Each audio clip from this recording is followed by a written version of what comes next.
Oi, aqui é a Mari Mesquita e o Bloco do Catuai vai passando na sua rua e invadindo as ondas do seu rádio. Então pega sua xícara que o Bloco do Catuai tá começando.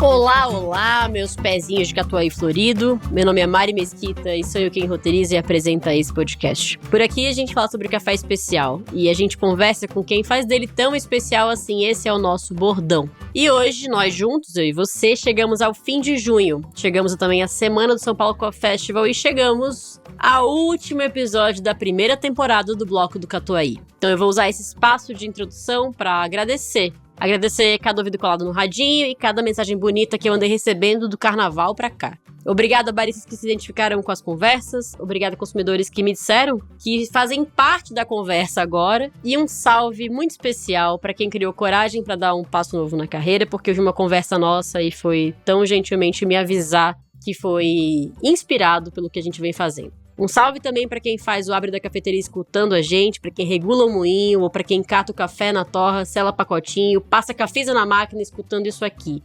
A gente faz para vocês mesmo. Obrigada Pint Network, que vem me ensinando a gostar do lado de cá do rádio. Então Henrique, Maurício, especialmente a Lud, que é a maior produtora e apoiadora disso aqui. Ao nosso querido editor Rubens, o grande mineiro. Obrigada, Nude, Caleido, Ernesto, Apei, Cabra Lab, por botarem fé num projeto que existia só na nossa cabeça. Então, obrigada por confiarem tanto no nosso trabalho desse jeito. Aos entrevistados que deram muita aula de graça aqui em conversas que a gente teve, inspiraram um monte de gente e, pra minha sorte, permitiram que esses áudios fossem gravados. E que eu espero que a gente possa revisitar isso aqui daqui a algumas safras e constatar que a única constância é a mudança. Essa impermanência que a gente vive. Eu tenho na minha geladeira um imã com uma frase que diz alguma coisa como: no café, na guerra e no amor, nunca diga nunca nem sempre. Não existe nunca nem sempre. E esse imã que eu parafraseei sem lembrar literalmente o que tá escrito é da nossa entrevistada do dia. Hoje o Bloco do Catuai vai entregar o seu último episódio da primeira temporada. Já tô te avisando que depois de um brevíssimo recesso, a gente volta com a nossa segunda temporada, que sim, fomos renovados. Novas entrevistas, novos desfiles de carnaval, novidades 1000 e até umas surpresas que eu não vou vir contar agora, espalhando antes da hora. A gente aprende a ter paciência pra colher café só quando ele tá maduro. E trabalhar também é meio assim. Tem que deixar maturar um pouco e depois eu volto aqui e eu te conto. Eu quis encerrar essa temporada do mesmo jeito que eu comecei, no conforto de uma conversa entre amigas. A gente abriu essa temporada com a Verônica Belchior e a gente fecha essa temporada com essa entrevistada que eu vou já apresentar. A ordem dos 8 episódios que vocês escutaram no meio da temporada, eu não sabia qual ia ser, mas desde o primeiro rascunho era muito certo pra mim que a gente ia encerrar a temporada com essa entrevistada. Essa é minha amiga 90 pontos, a princesa do Líbano, a guardiã do portão da Mantiqueira. A correspondente internacional do turismo de cafeterias mais afiada que eu conheço. Se você precisar de uma dica de um bom expresso em Nova York, Berlim, Oslo ou em Piranguinho, você pergunta pra ela. Ela é engenheira agrícola, é mestre de relações internacionais, é filha de cafeicultor e de uma das senhoras mais espirituosas que eu já conheci. Torra cafés em uma das torrefações mais respeitadas do país e uma das minhas favoritas, torrefação que ela fundou há 10 anos, depois de acumular um tanto grande de coragem em sair do emprego que tinha, lá na gringa, e aí voltar pro terroir, do qual ela é a grande tradução pra mim. É autora de um livro lindo chamado Por Trás da Sua Xícara, sobre o qual a gente conversa um pouco mais tarde. É uma profissional em fazer perguntas só pra puxar assunto e perguntas muito relevantes nesse meio tempo. Detentora de um gosto musical irretocável, uma cozinheira de mão cheia, grandíssima anfitriã e uma das minhas pessoas favoritas no mundo. Juliana Rezec Ganan, no Bloco do Catuai. Obrigada pela apresentação. Obrigada, Jujuba, por ter topado esse processo aqui. Aqui no Bloco a gente faz questão que ninguém chegue no carnaval sem se apresentar por si. Afinal de contas, eu faço minhas apresentações muito empavoneadas, que nada tem a ver com o chat GPT, eu juro. Mas é justo que você se apresente como você prefere. Então, Juliana Ganan, por favor. Bom, você falou tudo. Ai, é tão ruim ser prolixa. Bom, eu acho que relevante com o que a gente está conversando agora, eu sou a fundadora da Tocaia e esse ano a gente faz 10 anos. Então é um ano legal, assim, de reflexão, mas também de alegria. Minha relação com café já é desde pequena, assim, porque meu pai era produtor, eu tomava café bem pequena, né? Era muito comum a gente tomar café com leite e açúcar. Então, o café sempre foi nosso ganha-pão. commodity, né? Aí o com especial foi depois que eu tava morando fora que eu comecei a estudar esse mundo e resolvi mudar de carreira no meio do caminho. Assim. Entendi. E esse no meio do caminho teve a ver com alguma coisa que você gostava muito no café, alguma coisa que você não sabia antes e você descobriu, ou com alguma coisa sobre essa outra carreira que já não estava mais como você queria que tivesse? Um pouco de cada. Ai, que delícia de resposta. Basicamente, eu vi, né, que o quão rastreável pode ser o café, o quão gostoso ele pode ser também. E eu falei, se eu tô tomando café lá em Nova York de um produtor de carne de Minas que era conhecido do meu pai, tipo, tá chegando aqui com a embalagem com o nome dele, então dá pra gente fazer uma coisa parecida lá do lado da fonte. E aí eu pensei, eu vou fazer isso um dia. Mas aí, por conta de também não estar muito animada com o meu trabalho lá, eu resolvi antecipar em anos esse dia. Bom, a gente fica muito grato que você tenha antecipado. Afinal de contas, a gente já vem aí umas 10 safras provando cafés muito bons da sua mão, né? Então que bom que você largou o corporate world. Fico feliz mesmo. A gente tem esse quadro, né, que você me conhece. Óbvio que eu ia propor uma coisa com o nome completamente torto, que é o Bate-Borra Jogo Rápido. Queria te perguntar qual foi o melhor café que você tomou na sua vida. Eu não lembro exatamente onde, mas foi a primeira vez que eu senti mirtilo. Eu vi a cor lilás em um café, assim, que foi um café da Etiópia lavado, mas eu não lembro em qual cafeteria foi. Tá bom. Mas eu lembro que foi um momento de virada, assim, tipo, eu falei, uau. E se você pudesse escolher um café pra tomar pra sempre? Tipo, se você não enjoasse o café mais dia a dia possível, e o melhor, né, dentro disso. Seria provavelmente um café mais limpo, assim, um lavado, se eu pudesse escolher, né? Você tá ouvindo a voz do Álvaro Colli no seu ouvido, né? Mas uma coisa mais assim, tipo, se eu acabo a xícara, eu já tô pensando na próxima, assim, sabe? Não é que ele não vai me dar muita informação, mas é que ele não vai ocupar todo o meu processo criativo no momento, assim, ele vai ser apenas um componente do meu processo. Entendi. Tem cafés que eu gosto muito. Não é só que eles não me incomodam em nada, eles são uma delícia de tomar. Uhum. E eu consigo tomar enquanto eu leio, e ainda assim eu entendo o que eu tô lendo. Uhum. Tem os cafés que se eu tô tomando, eu não consigo ler. Não consegue, exatamente. E eu não consigo conversar também. Sim, e que podem ser super bons, mas eles merecem atenção, dedicação, 100%. Exato, acho que sim. Qual foi o pior café que você tomou na sua vida, Juliana? Ai, foram tantos.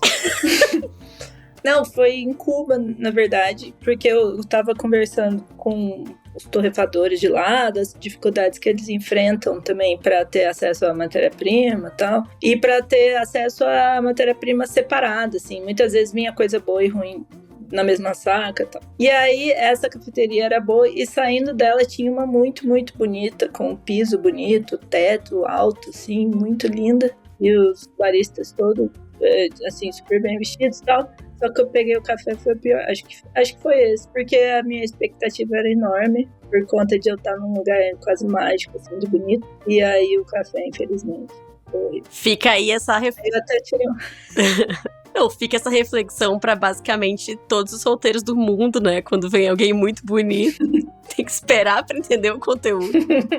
Sim. Se você tivesse que preparar um café pra toda a banda, pode ser vários, tá? Fat Freddy's Drop. Que café seria esse? Acho que seria um CD da Mantiqueira. Doce. Limpão.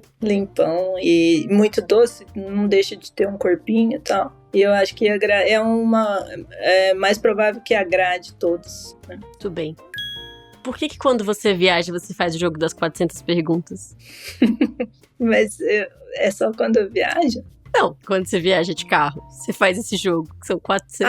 Porque senão fica aquele silêncio, aí um coloca uma música que o outro não gosta, não sei o quê, aí é melhor a gente descobrir coisas interessantes um do outro, assim, durante essas perguntas. Muito se compreende nesse jogo, até pelo tipo de pergunta que a gente faz. Muito se compreende, dá pra entender muito da própria pessoa que pergunta. Entendi. Eu gosto muito desse arquivo das perguntas que você faz, eu vou elucidar o resto de vocês que não está presencialmente aqui conosco. Juliana tem um tipo de arquivo que eu não sei se ela atualiza ou não, mas são perguntas que alguém formulou para que se faça e se conheçam melhor as pessoas e tudo. E essas perguntas, elas vão das perguntas mais fáceis de responder, mas que são interessantes, até as que você passa minutos pensando.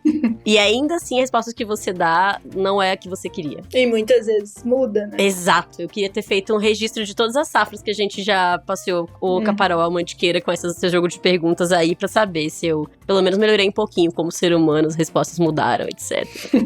Sim. É pelos silêncios, então. Você faz pra evitar o silêncio constrangedor da coisa. Ou as músicas ruins. É, música também, aquela coisa, né, sem graça, assim. Entendi. Quebrar o gelo, eles falam. Entendi. É porque com 6 horas de viagem não tem gelo mais, né? Tipo, é só muita pergunta. Eu amo.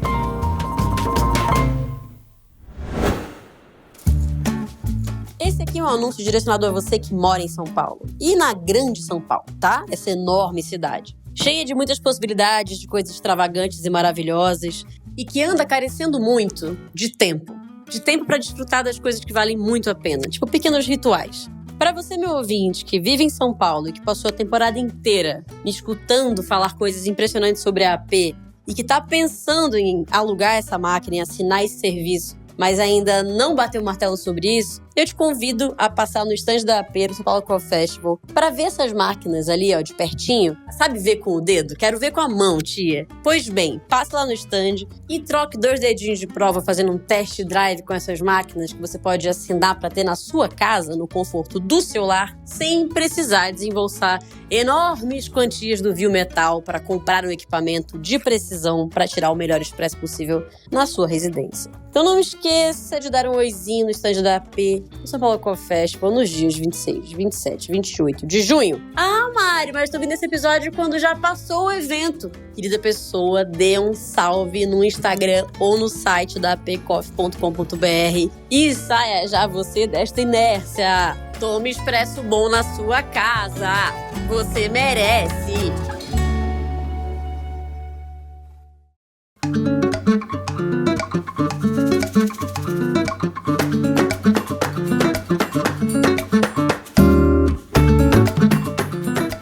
Juliana Ganan, que é a sócia proprietária e master torradora da Tocaia, que é uma empresa que faz 10 anos neste ano. Inclusive, a gente lança esse podcast na semana do São Paulo Coffee Festival, ou seja, uma semana antes da celebração de 10 anos da Tocaia. Que legal. É legal? Você acha legal isso? Acho legal.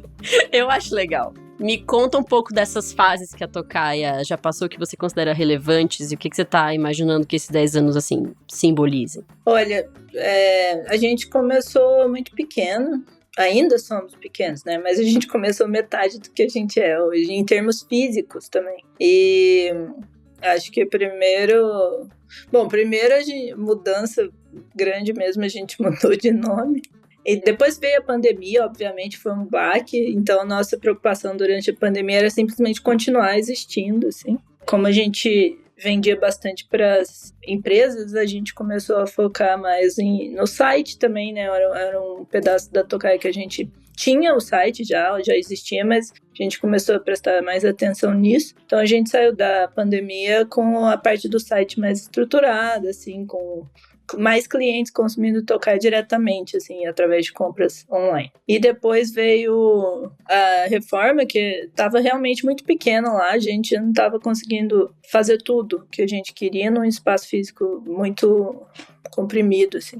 Aí a gente derrubou a parede e ocupou o imóvel do lado, que é, na verdade, onde meu pai tinha a torrefação dele de café commodity nos anos 90. E aí pegamos também um novo torrador maior, e aí isso deu uma aliviada. Aí agora a gente tem uma base mais estruturada, cada coisa no seu lugar, e a gente conseguiu também priorizar e estratificar as programações de torra. E depois a gente se certificou como empresa B, que foi também muito legal, porque como muita gente não consegue conhecer a gente, eu acho que é um respaldo, né? Tipo, uma certificação, literalmente, que a gente pelo menos tenta estar no caminho certo, de acordo com o que a gente vê que é certo. E é isso, chegar nos 10 anos é legal, é um marco interessante, bonito, assim, mas cada pedaço dessas coisas que a gente foi passando, a gente foi evoluindo, foi melhorando e a nossa base foi ficando mais forte. Assim. Saquei. Pra você, ouvinte que me ouve, enquanto Juliana conta que nem todo mundo consegue ir lá visitar a Tocaia ou conhecer a Tocaia, porque a Tocaia está situada no coração da Mantiqueira, na cidade de Itajubá, na frente do posto 7 Estrelas. E a Tocaia fica nesse espaço que todo mundo às vezes acha que fica em São Paulo, em outra cidade muito, muito, muito grande. Itajubá é enorme, tá? Simbolicamente, Itajubá é enorme. Mas é que Itajubá não é a gente tá acostumado a pensar a torrefação de café especial pertinho da cafeteria, e a Tocaia tá muito perto da origem. Então, dentro da Mantiqueira, muito perto de onde os produtores estão produzindo café diretamente, a Juliana tá torrando esse café com a equipe dela. E acho que por isso ela fez esse comentário também sobre a empresa B, que era uma pergunta que eu ia te falar. Então achei ótimo você já antecipar. E depois que você fez a reforma, e eu lembro que você comentou, e no seu livro também aparece essa referência, que você tá na parede, abriu a torrefação parede com o que foi a torrefação do seu pai. E que aí agora que você reformou e expandiu, na verdade tá no mesmo lugar que era, né? Agora um pedaço da Tocaia é onde tava a torrefação do seu pai, né? Sim. Eu acho isso muito simbólico, né? Acho muito bonito. Que massa. Essa parada que você fala do site, de ter mudado um pouco a comunicação, ou pelo menos aberto um pouco o foco, consolidado o site durante a pandemia, me traz um negócio que eu acho engraçado. A gente já fez feira juntas, eu já vi pessoas reagindo a, por exemplo, uma caneca ou uma camisa minha da Tocaia e falando, nossa, eu sou muito fã de vocês, sou muito fã deles. E eu fico pensando, tem pouquíssimas, eu não conheço outro exemplo de torrefação que tem uma base de fãs e gente que admira o seu trabalho, que não trabalhe com café também, né? Assim, que dentro da nossa bolha, é claro que a gente admira e você sabe, e todo mundo que escuta a gente como mercado entende a relevância da marca. Mas tem tanto consumidor final que tem um engajamento, uma relação com vocês, sem que vocês tenham cafeteria, que eu acho isso super raro. E talvez tenha a ver com isso, de vocês terem conseguido focar numa coisa, site, uma comunicação de Instagram muito bonita e com muito conteúdo de verdade mesmo, que acho super raro. Você sente essa coisa de um consumidor muito recorrente que entra no seu site para comprar coisas? Sim, é óbvio que é quantidade pequena, né, de pessoas, mas sim, a gente tem pessoas que compram com a gente desde 2016, desde que a gente abriu. E também tem pessoas que, de repente, aparecem aqui, que não moram em Itajubá e, de repente, tipo, tiram um dia e vem aqui, sabe, sem avisar, sem nada, correndo o risco da gente estar visitando algum produtor ou fechado. Eu acho legal isso também. Eu acho legal isso também, acho bonito. Agora tem até placa na sua porta, né? Agora tem placa. A Tocaia é tão low profile, galera. A Tocaia gosta tanto da quietude que antes tinha um adesivo no portão da Tocaia. Ficou até 2022 sem placa, aí a gente pôs placa depois da reforma. Mas a placa tá atrás de uma árvore, então. Que árvore que é mesmo? Mas a gente tá resedar. Mas a gente tá no Google Maps. Não, então perfeito, então maravilhoso. Se tá no Google Maps é porque existe. E vocês vão abrir como cafeteria um dia só, é isso? Sim, no dia 3 de julho. Vai antes desse episódio? Vai, mas fica tranquilo. Quem tá ouvindo agora, você e minha mãe. Então fica de boa, Juliana, não vai lotar. Não é por causa do bloco do Catuaí que você vai ter fila na porta. Não, mas pode, só pra ver a relevância desse assunto. Dia 3 de julho, a gente vai abrir como cafeteria, inclusive com a Mari, vai ser a nossa barista, presença honrosa da barista, das 8 às 16. Tá bom. Então é porque se flopar o evento é porque o bloco do Catuaí é um podcast de poucos ouvintes. Isso. Vou saber agora, a maior métrica que a gente vai ter vai ser o seu evento de 10 anos. 10 episódios, é muito diferente a relevância disso, Juliana. Você tá nesse mercado há muito tempo, cara. Ô, louco, imagina. Ô, louco. Muito bem. Eu tenho uma pergunta pra te fazer. Eu queria entender quem que é a sua equipe. Quanta gente tem na Tocaia? Tia pequeno, não sei o que lá. Pra mim, vocês parecem muito grandes. Eu queria entender quanta gente é essa pouca gente que você fala e que tamanho que é isso? Quem que é a sua equipe? A gente tem 2 pessoas meio período, que é a Cristina e o Ramiro. A Cristina, basicamente, ela ajuda a gente a catar o café manualmente e embalar. Ramiro cuida da liofilização e ele também é desenvolvedor e ele também ajuda com as coisas do site. Esses 2 são meio período. Aí tem a Andresa, que é quase período integral, que é a nossa torradora oficial. Um beijo pra ela. E a Flávia, que é administrativo, vendas também, e também ajudo a processar pedidos, que também é período integral. E eu? E você, que é período integral 7x0, né? Sim. Sua equipe faz qual escala de trabalho? Os meus períodos eu saquei. A gente não, eles, né, só trabalham de segunda a quinta. Aí, as sextas, normalmente, uma vez por mês eu tento ir a São Paulo, visitar alguns clientes também. E foi assim desde o começo, desde 2016. Obrigada, Ganem. Obrigada. Eu queria te perguntar o que você gosta de fazer no dia a dia na sua empresa. Que tem as pessoas que a gente não gosta. Tipo, responder e-mail, que eu acho terrível. Tipo, embalar, que eu acho chato. Mas o que você gosta de fazer nisso que você faz? Eu gosto de fazer cupping, de fazer expresso. É sim? É. Igual criança? Oxe, você que sabe. Eu gosto de cupping, de expresso, de fazer expresso e tomar expresso. Você diz no dia a dia da torrefação? É. Eu gosto de torrar um café pela primeira vez. Tá. E depois prová-lo. Gosto de receber produtor na torrefação e visitar produtor. Tá bom. Aqui, por que eu acho essa resposta tava bem ansiosa por ela? Porque por mais que você tenha nascido e crescido, e ó que você é grande, hein?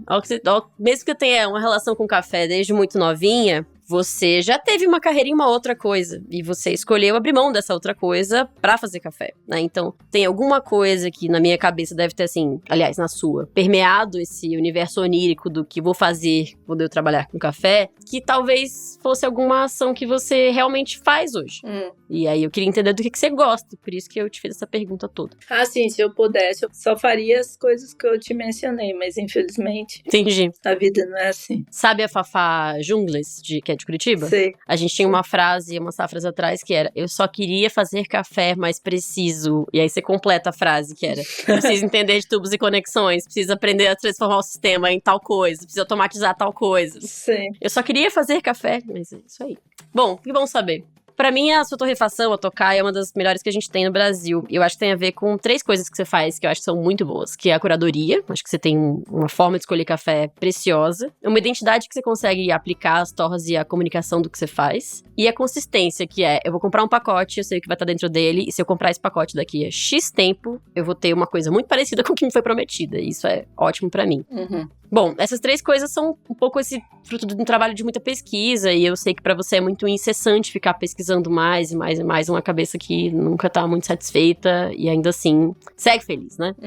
O que você acha que a Tokaia vai criar e alcançar nas próximas safras, assim? O que você espera pra essa empresa? Olha, eu acho assim, hoje em dia tudo é acessível a todo mundo, né? Qualquer tipo de informação, se a pessoa quer aprender alguma coisa, ela tem muito recurso online, alguns bons e alguns nem tanto, mas se a pessoa quer, ela vai lá e faz, né? Antigamente era muito mais difícil achar informação, hoje as coisas estão mais consolidadas até em formatos compactos para a pessoa nem perder tempo com coisas que não são relevantes.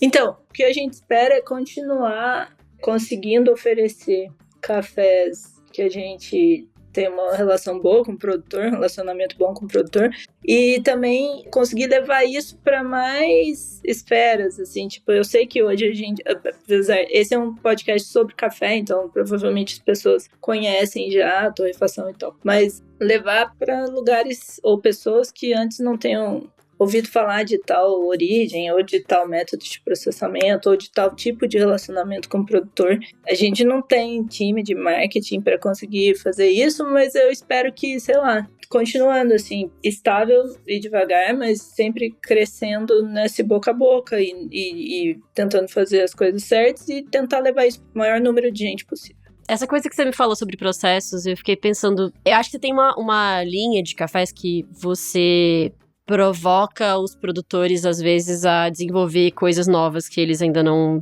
tinham feito. E eu acho corajoso porque você não faz, você Tokaia, né? Não faz isso de maneira descompromissada. Eu já vi algumas safras essa coisa de torrador postando, esse aqui é um processo que eu vi na Colômbia ou eu vi na Guatemala, que é muito legal, o produtor que fizer isso aqui, isso beber 90 pontos, eu compro. E aí tem uma coisa que é, cara, e se não beber, esse produtor, essa produtora postou esse tanto de café por causa do seu devaneio e aí acabou, ele que assumiu esse preju. Eu queria te ouvir um pouco mais sobre essas parcerias que você desenvolve com produtores, esse estudo de processo que vocês fazem, tipo o Koji, que vocês lançaram safra retrasada, né, recentemente, e o lavado do Álvaro, que eu acho que é um grande exemplo disso, safras atrás e até hoje. Então, é justamente isso. Como eu gosto muito de provar cafés de processamentos diferentes e de várias origens, assim, e torras também, estilos de torra, e eu sempre trago e faço degustação de café de torrefação gringa aqui, tô começando a fazer em São Paulo também. Eu tenho acesso a essas coisas e aí eu começo a pesquisar mais a fundo sobre o processamento deles, e aí tem uns que eu acho mais seguros. Óbvio que tem uns que requerem um investimento em infraestrutura, às vezes proibitivo, mas tem alguns que são mais tranquilos de fazer. O lavado, por exemplo, eu, na minha inocência, sugeri pro Álvaro, eu não sabia da magnitude do que ia envolver, mas aí ele mesmo já prontificou e falou, vamos fazer primeiro na bombona. Então rendeu menos de 30 quilos a primeira safra e a gente gostou do resultado. Aí sim, fizemos mais 3 bombonas, aí fomos numerando os testes e tal. Aí ele sentiu segurança e ele falou, vou construir um tanque aqui azulejado e tal. E aí sim fez sentido construir um tanque e começar a fazer lote maior. E é muito isso, é você saber o que envolve e também não pedir muita quantidade de uma vez e arcar com prejuízo, se tiver prejuízo também, porque lá não é um parque de diversão, né? Tipo, é uma coisa séria, é o ofício dele, é a mesma coisa de alguém. É o sustento de alguém, né? Exatamente. Então, por exemplo, eu tava mesmo falando com o pessoal do Sítio da Torre ontem sobre um novo experimento, que ainda nem sei se vai dar certo, aí eu mandei o protocolo e tal, aí eles falaram, a gente pode começar a testar em, 20 quilos de cereja, só para provar, e aí a gente vê que tem potencial, aí sim a gente começa a pensar, meia saca, e assim vai.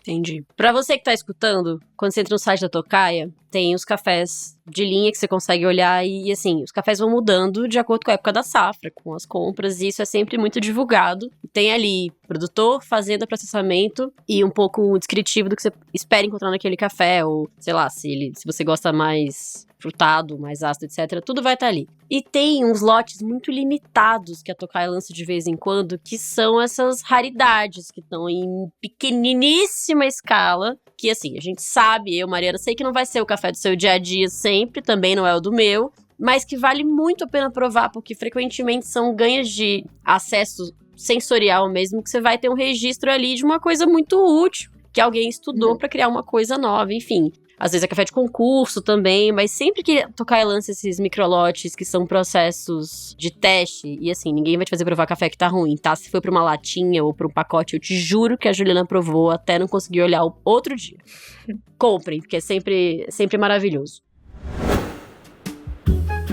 Mas rapaz, só se fala Co-Festival nesse episódio, como é que pode, irmão? Bom, eu gostaria então de continuar nesse ensejo de entusiasmo para com este evento, especialmente porque eu sempre falo de Kaleido e eu venho falando há um pouco menos de tempo de Fluid, né? Que é uma marca de equipamentos de extrema precisão para acompanhamento do seu café, seja o café verde, o café em coco, seja o café torrado, seja o café bebida.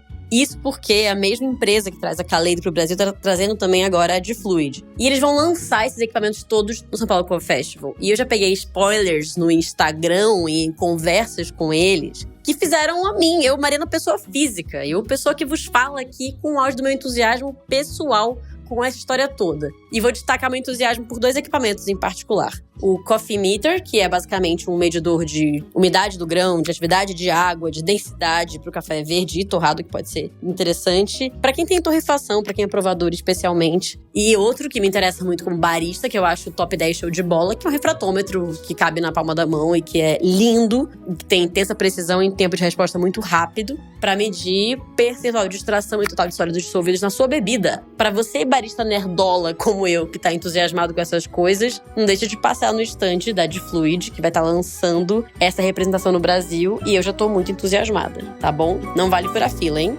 Beijos.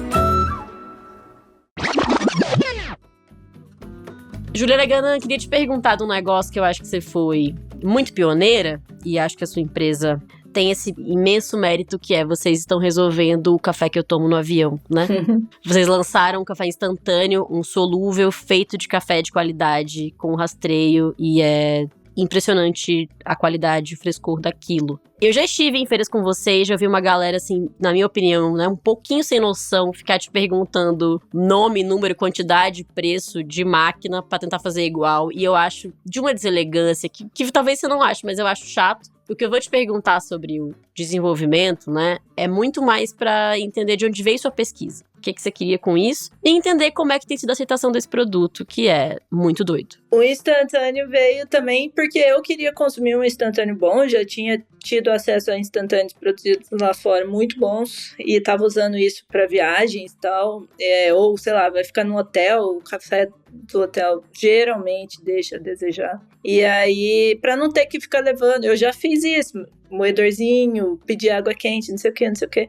Aí o aparato que envolve fazer um instantâneo é muito simples, né? Simplesmente você rasgar um pacotinho e colocar na xícara. Pode ser até água em temperatura ambiente. E leite, né? Pode ser leite. Pode ser leite. Pode ser caldo de cana, que a gente já fez pico espetado. Mentira. Sim. E aí, foi isso. Aí eu comecei É muito fácil, né? Hoje em dia, como a gente comentou, o acesso à informação é muito grande. E apesar disso, a gente ainda penou, porque tudo que envolve tirar a umidade de um produto, a gente tem que estar atento em relação ao clima, né? Tipo, a umidade do ar também. O café absorve umidade com muita facilidade. E, além disso, a nossa máquina teve problema. Então, foi todo um desafio. A gente parou de produzir no final do ano passado. Voltamos agora, bem mais confiantes, assim. Era um produto que a gente nunca tinha mexido antes. E fomos aprendendo com o processo em si, com a máquina. E agora a gente está bem mais seguro em relação a isso.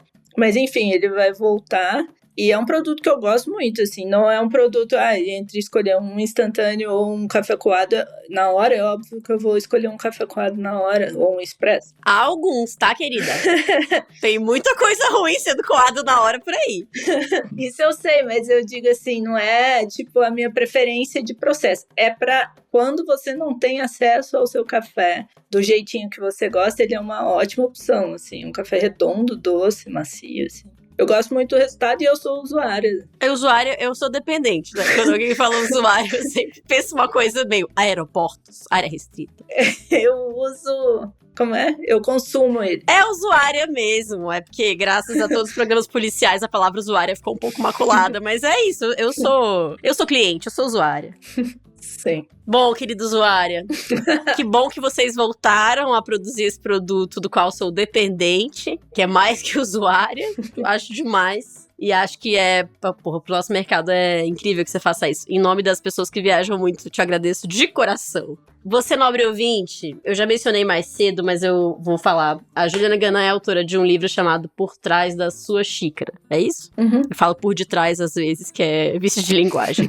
E eu acho um livro chique, que ele, assim, tem a parte maneira do jeito que a Juliana escreve, que eu acho que tem uma dosagem de tom ali entre um conhecimento que é extremamente técnico, quase um glossário pra quem tá lendo também, pra entender mais o que a gente vive como comunidade do café. E tem umas coisas do senso de humor, assim, que se você tá escutando a Juliana agora, saiba que é o mesmo tom de voz lendo o livro. Tem uns pedaços de humor que eu acho bizarros. Mas eu queria te perguntar como que foi a pesquisa para seu capítulo sobre extração, porque tem essa parte super técnica e ao mesmo tempo ele tá focado numa extração caseira, né? Uhum. É pensado pro consumidor final conseguir tirar o melhor café na casa dele. Então tem coisas tipo, você usa a palavra tufamento no lugar de blooming pra referir a sua amiga Camila, aliás, beijo pra ela. Como que você chegou nesse tom, assim? E que pesquisa foi essa pra fazer esse capítulo sobre extração? Sim. Bom, a pesquisa foi basicamente a gente, né, vendo o que dá certo e o que não dá certo com os nossos próprios cafés lá na torrefação. E também eu tenho vários livros e era isso que me incomodava, que eram sempre em outra língua, falando sobre café especial, livros recentes, eu tô falando. E a gente tem muita base, muito dados e muita informação, muito artigo científico produzido sobre a produção de café, mas até essa época do lançamento do livro não tinha muita informação atualizada sobre extração de café, sobre o mercado de café especial, o consumo e tal. Então era mais para preencher essa lacuna. E como eu estava durante a pandemia, eu usei essa tristeza, tô brincando, essa frustração, tipo, tempo livre também, né? Não tinha muito, a gente, na pandemia, reduziu muito o movimento da torrefação. Eu usei esse tempo para mergulhar mais nesses livros, estudar mais sobre subtração e todo o resto. Eu comprei alguns livros, inclusive. E para escrever algo mais palatável, assim, para quem fala português. Entendi, minha amiga. Caramba, é isso, né? Numa pandemia, além da depressão. E eu assisti 10 temporadas de Friends e você escreveu um livro. Mas eu também assisti várias coisas. O que você assistiu na pandemia que você não assistia antes da pandemia? Acho que Seinfeld. Entendi. 2 vezes. 2 vezes. Seinfeld é aquela coisa que é... Sabe o café que tá torrado há mais tempo e a gente não congelou? Então ele já tá bem oxidado, bem esquisito. Mas a lembrança do que um dia ele foi pra gente... É meio Seinfeld, assim, eu acho. Eu tô com um café meio Seinfeld ali na cozinha. Que é isso, se eu tivesse congelado, né? Se tivesse passado por uma revisão, ele estaria melhor. Mas, como eu tenho uma memória do que um dia ele representou pra mim, eu vou tomar ele mesmo assim o dia desse. Aliás, tem um pedaço do livro maravilhoso em que você descreve o verbo congelar pra café como uma interrupção da vida e depois o resgate da vida desse café. Sua pandemia foi muito mais poética do que a minha, Juliana. Eu acho tudo. Mas só pra turma entender, eu vou fazer propaganda desse livro rapidão. Tem uma parte sobre comércio justo que eu amo. E a Juliana tem essa frase que é: por isso cada um tem que estudar para se fazer bem o seu campo de atuação e saber cobrar corretamente pelo seu produto com uma margem que dê sustentabilidade financeira e viabilize sua permanência e crescimento, se for o objetivo, na atividade. A conta que o produtor tem que saber fazer é quanto custa para produzir cada saca e quanto está valendo essa saca, em termos de pontuação, que estou produzindo. Estou sendo remunerado justamente por quem está comprando meu café? E aí tem um parêntese. Sejam eles compradores diretos, intermediários, exportadores, torrefadores, ETs, unicórnios, etc. Se persistir essa toada, vou sobreviver e ainda vai sobrar para viver com o conforto que almejo? Eu acho maravilhoso que, num parêntese, você tenha metido unicórnios e ETs e ainda assim seja uma das conversas mais lúcidas sobre comércio justo e precificação a que eu tive acesso em português. Então, obrigada. Obrigada.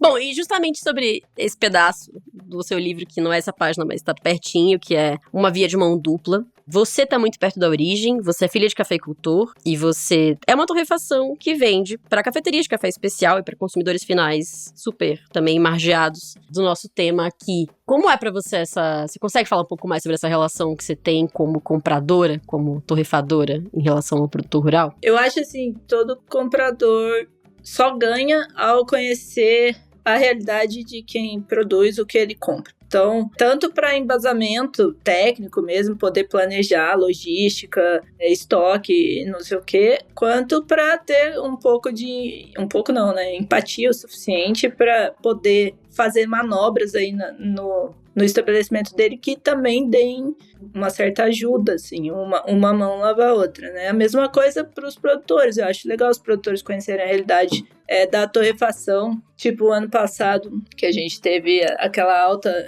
recorde de preços de café, a gente conversava com os produtores para eles entenderem também a nossa realidade. A gente entendia a realidade deles, que não estava compensando financeiramente produzir lotes muito, muito, tipo, colheita seletiva, não sei o quê, porque a distância de preço entre um e outro já tinha encolhido, assim. Então, impactou todo mundo. E a gente só tira coisa boa se a gente entender com quem a gente se relaciona, tanto da parte de trás, né, que são os produtores, quanto à frente, os clientes. Os clientes também não queriam cafés. Os cafés já estavam acima do que eles costumavam pagar. Então, talvez eles também não quisessem um café muito caro. Com microlote, eles preferiam comprar um pacote de 1 quilo para durar mais, por conta dos preços e etc. Eu vou abrir para um pedaço que é assim, para você que está escutando a gente. Geralmente se negocia o café a partir de quantos pontos ele atinge numa escala. E essa escala, ela baseada, bom, pelo menos pra mim, essa escala é baseada na qualidade intrínseca daquele café que a gente avalia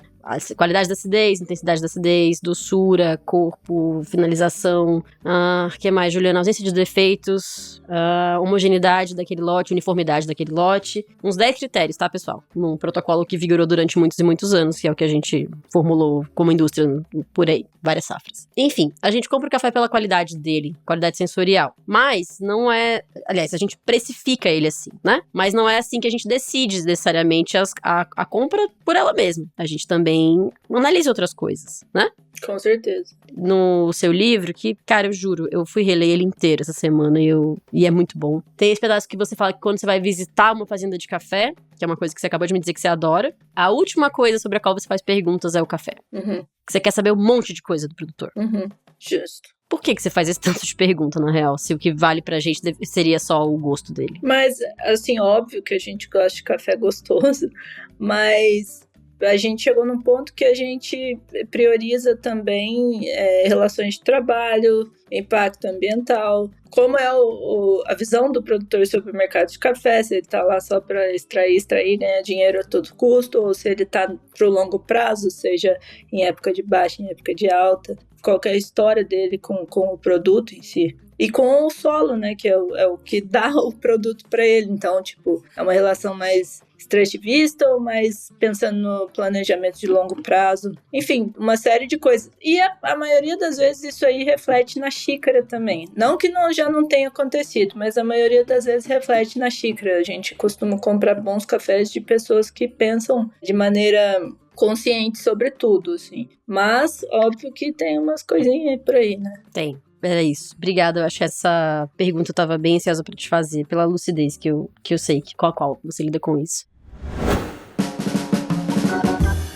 Gente, hoje o nosso reclame do Plim Plim tá o mais puro suco do crossover. Claro, né? Gente boa anda junto, mas vamos lá o que importa. Sabe o Ernesto, que eu sempre falo que se você der um pulinho em Brasília, você vai conseguir tomar uma expressão delicioso? Mas você não perde por esperar. Porque no stand da Pasquale Máquinas, isso mesmo, a irmã mais velha da AP, a gente vai ter Ernesto servindo lindíssimos expressos na sexta-feira e no domingo, no meio do pavilhão São Paulo Coffee Festival. Então, pra você que não conseguiu ainda provar os cafezões maravilhosos do Ernesto, vem aí essa grande oportunidade que o Bloco do Catuai orgulhosamente te conta em primeira mão, praticamente, que agora no São Paulo Coffee Festival você vai conseguir tomar esses cafezões direto da fonte, entendeu? Então passa no stand da Pasquale, passa no stand da AP, vai lá dar um oi pra galera do Ernesto, fala que Bloco do Catuai mandou um beijo pra geral e a gente se vê logo menos tomando o melhor expresso possível.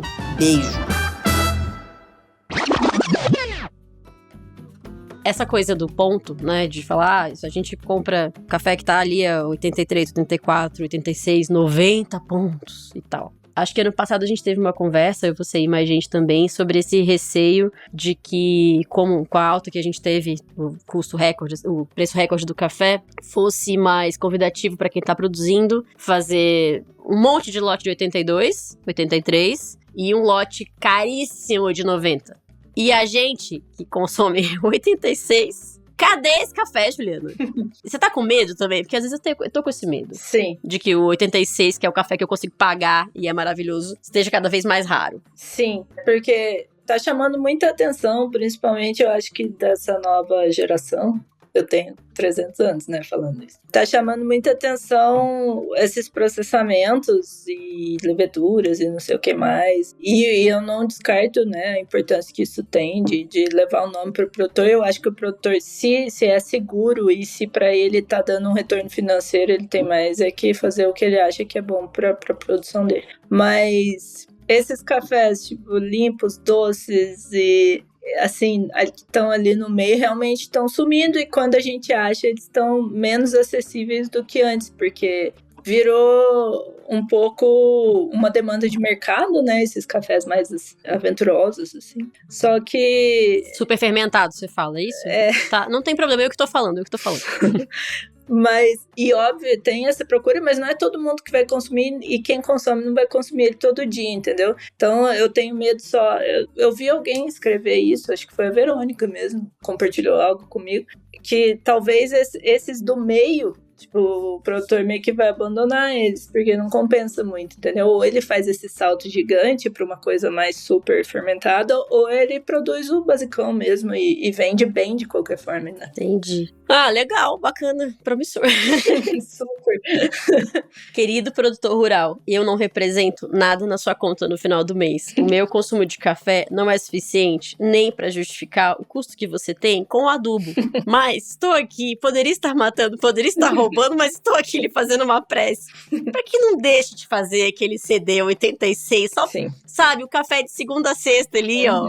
Te juro. Pra mim tá tudo certo você cobrar o quanto esse café precisa ser cobrado. E é pra eu conseguir te pagar, porque é seu trabalho e é justo que seja. Sim. Mas assim, sabe o café que você vai tomar antes das 2 da tarde? O café de acordar, belíssimo, brilhante, limpão. A gente tá com saudade dele. Juliana, obrigada por colocar esses cafés no site. A última pergunta que eu tenho pra fazer sobre o seu livro, antes que a gente, passe pra um bloco engraçado, é: por que tem um pedaço do seu livro que chama Ode ao Cortado? O que é um cortado, Juliana? Explique para os ouvintes, por favor. Toda vez que eu lembro Ode ao Cortado, eu lembro quando você fez um cortado que todos os lados, aí você entregou pra mim e falou ódio ao cortado. Olha. Mas enfim. Eu acho simplesmente o cortado do jeito que eu aprendi a tomar, que nem é onde nasceu, né? Que foi na Espanha, eu aprendi a tomar nos Estados Unidos. Tudo errado, já. Tô brincando. Mas eu comecei a tomar ele com a proporção de um expresso duplo e a mesma quantidade de leite vaporizado, sem espuma. E aquilo pra mim foi a proporção ideal de café e leite, pra mim. Então, o cortado como eu conheço, ele é aquilo, é o café com leite mais legal que tem, assim. E eu gosto muito de aventurar pelas cafeterias aí e provar o cortado e as várias interpretações que as pessoas têm. Mas esse, em torno de 130 ml, 2 expressos e o resto de leite, assim, pra mim é o ideal, por enquanto. Até que se prove o contrário. Até que se prove o contrário. E o mais legal que eu tomei em termos de apresentação foi no café Avellaneda, no México, na cidade do México, que eu conto essa narrativa, eu faço essa narrativa no livro porque foi realmente muito legal, não esperava nada do cortado. E era uma cafeteria bem pequenininha, hoje eles já são famosos, o dono inclusive já ganhou campeonatos. Era uma portinha, era só uma portinha. Era uma portinha, você não dá nada. Aí, eu falei, um cortado, e eu morava fora na época, eu já tava tirando o cartão pra pagar, tipo, ele falou, não, pode sentar ali, eu vou levar pra você, tipo, paga depois, sabe? Aí ele já me deu uma quebrada. Na minha cabeça, esse homem é belíssimo, tá? Esse homem da história, na minha cabeça, ele é muito gato. Aí ele levou uma bandeja com um guardanapo de pano, uma bolachinha, um copo d'água e o cortado e ainda um expresso extra do lado. Assim, eu achei aquilo sensacional. Foi a melhor experiência de cortado que eu já tive. Achei linda e não necessariamente seguiu o que eu acho que deveria ser o cortado. Então eu acho que o cortado é muito legal por isso. Por isso que o cortado pode ser, na verdade, um simbólico da experiência bonita da cafeteria, como o que ela precisaria ser para nós, mais apaixonados e românticos, que é Third Place, né? Um lugar em que você desacelera e vive uma experiência com atenção plena. Eu não sabia disso, eu não tinha flagrado que seu rolê com cortado era esse. Quando você pede pra alguém fazer um cortado, porque não tá escrito no cardápio, mas você fala, você faz cortado? E a pessoa fala, como é o cortado? Como é que você explica pra ela o que é, de novo, quando você tá pedindo? Tem o jeito que você pede, que eu acho super engraçado e bonito, mas eu esqueço. Com leite mole. Isso. São 2 expressos, pode ser um copinho pequeno. São 2 expressos vaporizados em cima, leite mole. Isso. Sem ser pra cappuccino. Leite de latte. Leite de latte, era isso.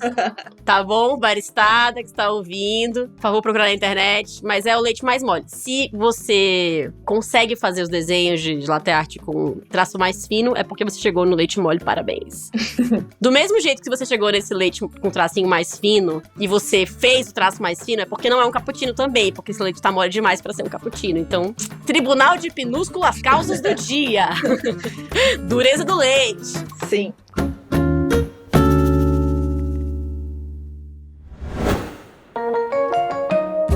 Pra você que me acompanha essa temporada toda, já deve estar com sede de uma bebidinha assim mais interessante, um biricutico mais gostoso. vou sugerir aqui uma receita que é quase uma releitura, uma reinterpretação de um White Russian, que é um coquetel que eu achava sem graça até um dia desse. Até achar ingredientes certos e equilíbrio na bebida. O que vai precisar primeiramente aí é de um copo baixo, um copo mais bonito, aquele copo que serve Negroni, um copo de uísque e tal, e vai colocar bastante gelo nesse copo. Quanto maior o gelo, menor a diluição, hein? Não esquece. Aí você vai precisar também de 25 ml desse licor de café maravilhoso que tá na sua casa, chama Cabra Lab. Ah, você não comprou ainda? Não perca mais tempo. Você tem esse cupom aí, Bloco do Catuai, de desconto pra colocar no site do Cabra Lab. Até hoje não comprou ainda, irmão? Vamos atrás, hein? Enfim, 25 ml de Cabra Lab, mais 20 ml do destilado envelhecido em carvalho de sua preferência. Vale cachaça, vale bourbon, vale uísque. Eu vou deixar assim mesmo, mas se quiser colocar rum, por exemplo, também pode. O que mais me interessa aqui nesse destilado são as notas de carvalho, porque isso aí vai dar um biricutico maravilhoso junto com as notas de café fresco e perfeitamente equilibrados que o Cabra Lab traz, por ter um blend de canéfora e arábica. Então vai complementar muito bem ali com uma doçura que não vai ficar enjoativa. Aí, beleza, 25 de Cabra Lab para 20 de cachaça, que é o que eu prefiro. Você vai pegar um creme de aveia, que é a minha preferência, que vai ser um pouco mais neutro do que o creme de leite, um pouco menos doce também, mas bastante íntegro. E vai aerar isso na coqueteleira sem gelo. Então vai bater sem gelo isso aí. Depois que colocou as 2 doses de licor e de cachaça no copo, vai entrar com uma camada fina desse creme de leite por cima, creme de aveia, como você preferir. E depois vai ralar um pouquinho de noz moscada ali. Ou se você for mais amazônica como eu, vai colocar um puxuri ou um cumaru. Ou uma coisa assim. Mari, não tem nada disso em casa. E vamos de canela, então. Vai ralar um pouquinho de canela ali em cima e vai ter um drink de inverno maravilhoso. Então é isso, como de costume, graça e as cabras. Não só por hoje, mas pela temporada inteira. Saúde!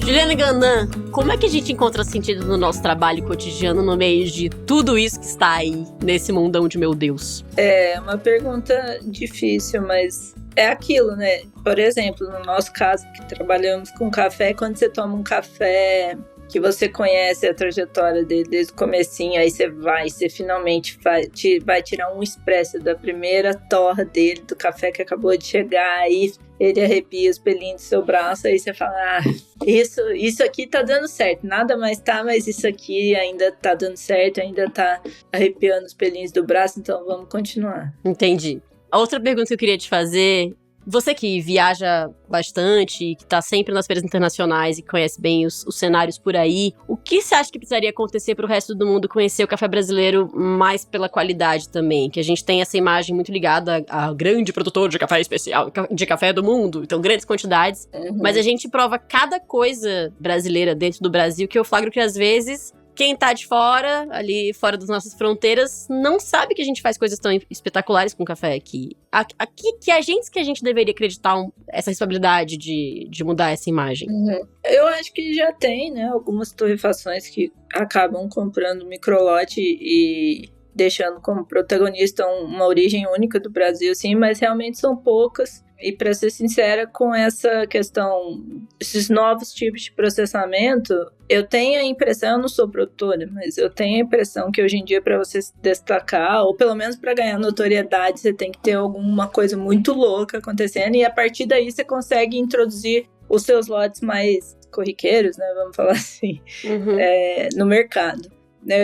Mas essa é a minha visão de fora. Eu não sou produtora, eu não sei como é que tá o acesso ao mercado como produtor brasileiro no mercado atual, que tá um pouco diferente, assim, por conta justamente de vários fatores, né, dessa popularização do matcha. Popularização de outras bebidas que também são consumidas em cafeteria, né? Isso. Muito bem. E também o consumo de muito café com outras coisas, né? Eu não vejo muita gente mais jovem, assim, tomando café puro, mas é sempre com leite e sempre com vários tipos de leite que estão em voga agora e bebidas compostas com café. O café entra como apenas um componente da bebida. Então, aí que justamente entra o Brasil, entendeu? Porque o Brasil sempre teve esse papel, geralmente, de blend ou de café que é para tomar com leite, não sei o quê. Então, talvez nem seja viável para o produtor. Voltamos naquela questão de antes, né? Talvez continue viável para o produtor vender bastante desse café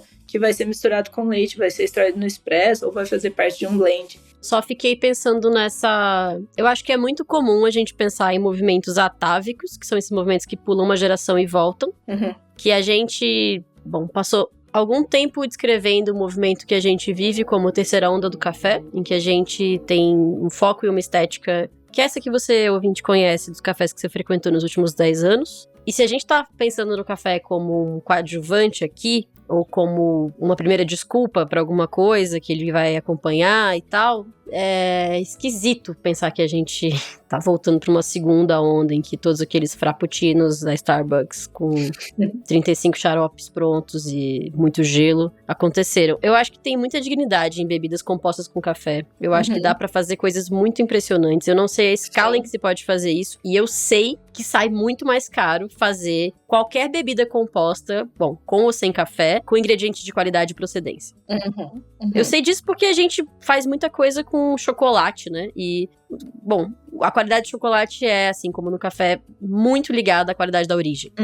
Só que se você vai fazer um chocolate, sei lá, um bean to bar, né? Um chocolate que é como se fosse de especialidade, assim, a barra pura, só com manteiga de cacau, nibs e tudo, e o açúcar, isso vai ter um lugar de consumo e um preço.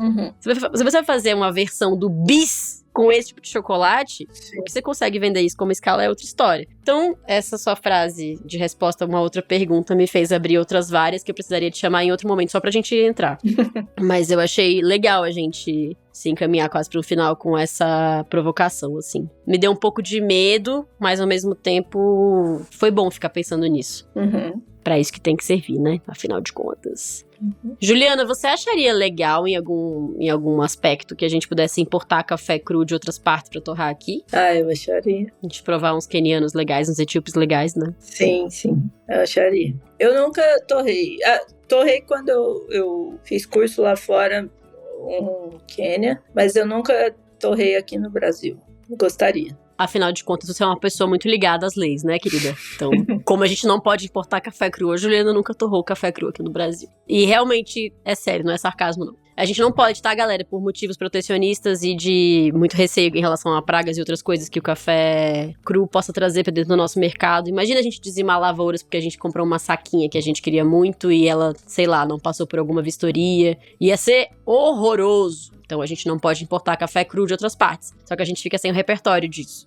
E aí é desigual e chato. Sim, Bom, você que viaja para vários lugares do mundo, eu queria te perguntar que cenários de café por aí você considera mais efervescentes e você gosta mais? Eu gosto bastante de Los Angeles, de Paris, da Cidade do México também gostei bastante.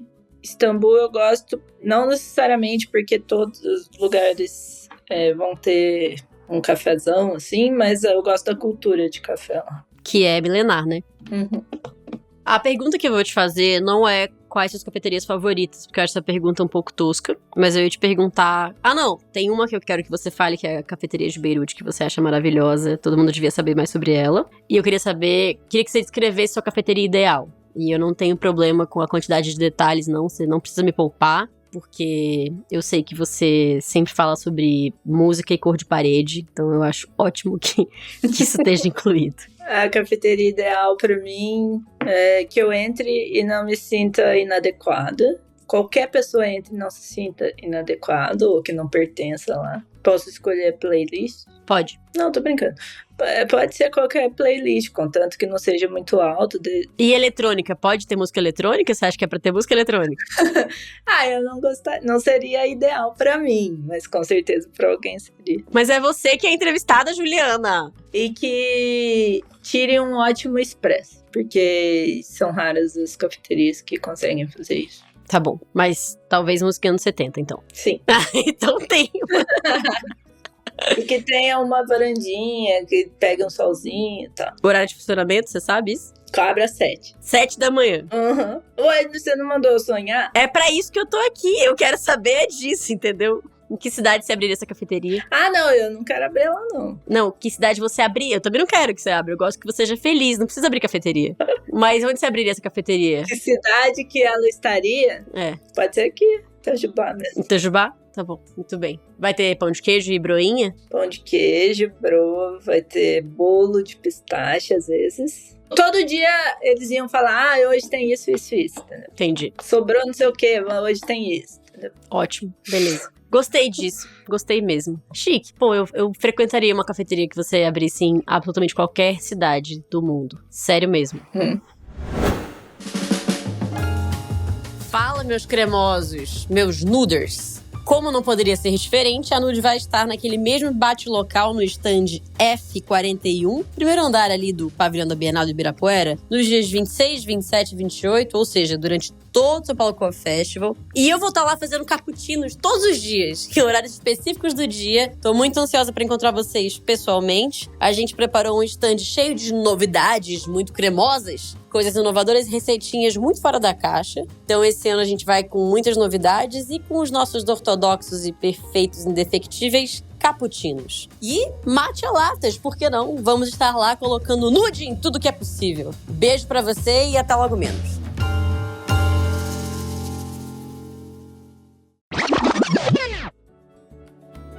O que é banadora, Juliana? Banadura é tomate em árabe, mas também é um projeto que eu tento fazer, que é servir comida da região do Levante aqui na minha casa, no modo, assim, para celebrar a comida daquela região mesmo. Não necessariamente somente as comidas que eu cresci comendo, mas também explorando de outros países ali da região e levando isso pro pessoal que está disposto a conhecer e comer. E aí, o próximo, inclusive, você é convidada, nossa convidada, que vai fazer drinks para harmonizar com a nossa comida. Eu tô indo realmente, porque eu acho tudo que você faz muito precioso e foi o melhor hummus que eu comi na minha vida. Tomara que as bebidas estejam ligeiramente à altura, mas em qualquer banadora que você faça, eu quero ir. Vamos estar. Juliana, como você prepara o café na sua casa no dia a dia? Na calita. É? E você sempre pesa? Sempre. Sempre? Na minha casa, sim, porque a balança tá na minha frente, mas se não tiver balança, eu não peso. Você sempre moe na hora, sempre pesa, sempre mesma receita. Você mede a temperatura da água? Não é sempre a mesma receita. Às vezes eu faço com menos, às vezes com mais. Temperatura da água não, porque a minha chaleira em casa é de fogão. Tá bom, obrigada. Só. Nem quando você tá com muita preguiça, você deixa de fazer desse jeito. Mas é que a balança tá ali na minha frente, né? Qual outro jeito teria? Uai, mais zoado, assim. Eu pego o café com a mão, boto o dedo meu. Pegar com o pé a chaleira. Não tem que estar com preguiça, tem que ser muito contorcionista. Não, é que tem gente que... Sei lá, por exemplo, eu tô tomando... Agora a gente tá gravando de tarde. Tô tomando um café que foi coado às 9 da manhã. E eu cheguei, ele tava gelado em cima da mesa, mas era o que tinha, eu tô bebendo. Isso eu não faço.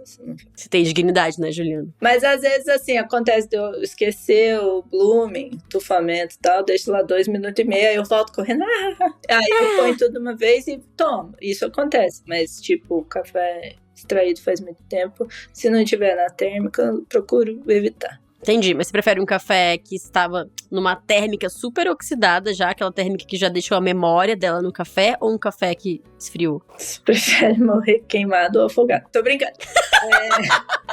Não, eu prefiro o que esfriou na temperatura ambiente. Que bom. Ah, tá. Aí com essa... É tudo relativo, né? Então, mas são essas perguntas que você faz em viagem de carro. É bom que agora o ouvinte sabe. Qual foi o maior sacrilégio que você já cometeu com café, Juliana Ganan? Então, eu vou contar uma coisa. Na SIC, eu tava num stand que aí eu tava com um café muito bom, que era o gueixe do Pedro. E aí, menina, eu não sabia, não era minha chaleira, eu não sabia mexer. E aí eu achei que eu tinha ligado a chaleira e tinha muita gente esperando, eu fui lá e coei o café. Mas eu peguei, eu vi que eu coei com café, com água fria. Aí ficou daquele jeito, ficou super ácido e tal, era um cafezão, assim. Mas aí as pessoas tomaram, eu vi elas, tipo, fazendo uma carinha de interrogação. Aí eu fui tomar aí que eu vi que tava em temperatura ambiente o café. Aí que eu vi que eu não tinha... Acho que foi isso. E você contou pra alguém? Pra todo mundo que tava dentro da bancada. Se as outras pessoas ouviram, eu não sei. Mas você contou pro Pedro Braz, o produtor? Não. Tudo bem, fica tranquila. Se o Pedro escutar, a gente vai saber, porque a sua tabela desse ano vai vir com reajuste, né? Vai começar a cobrar mais caro pra te vender café.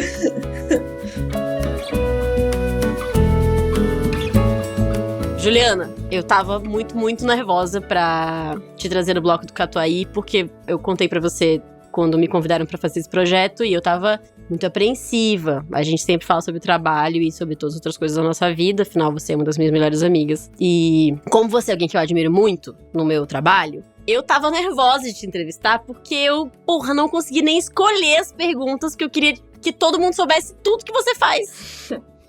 Então eu espero que tenha sido ok pra você essa experiência. Foi ótimo. Obrigada. Eu coei esse café com água fria, mas obrigada.